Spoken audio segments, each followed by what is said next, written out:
Our starting point this morning, UN Secretary General Antonio Guterres has sharply criticized some countries for ignoring the advice of the World Health Organization during the COVID-19 pandemic. Speaking at the World Health Assembly on Monday, he urged all countries to pull in the same direction to fight and hopefully one day overcome the virus.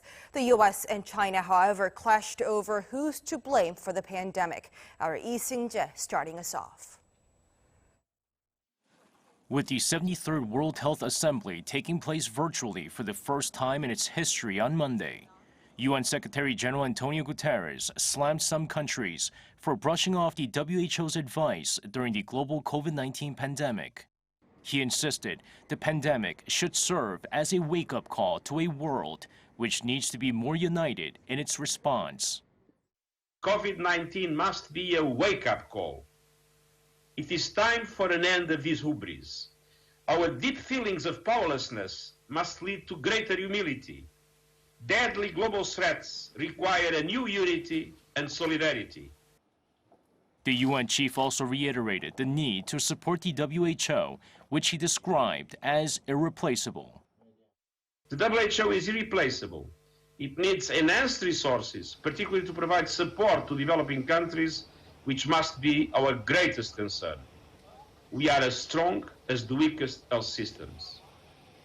Despite the call for unity, U.S. Health and Human Services Secretary Alex Azar slammed China for its lack of transparency in regards to the outbreak, stressing that Beijing's actions cost the lives of many people around the world.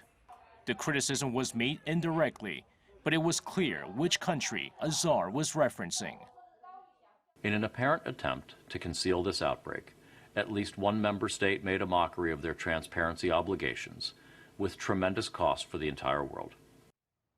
He also heaped the blame on the WHO for the agency's lack of information sharing and transparency, calling it intolerable.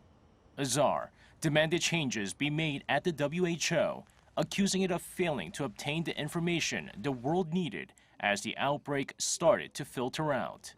Despite the verbal attack on China and the WHO, Chinese President Xi Jinping defended Beijing's handling of the pandemic.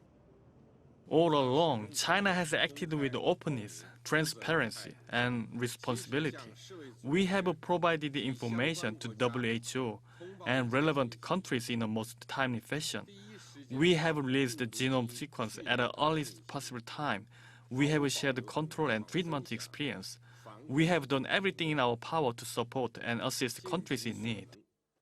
President Xi said China will provide $2 billion of international assistance within 2 years to help with the COVID-19 response. In addition, he vowed that vaccine development and deployment in China, when complete, will be made available for the public good, both inside and outside China. He added that any COVID-19 vaccine developed by China would be accessible and affordable for developing nations. Seung-jae, Arirang News.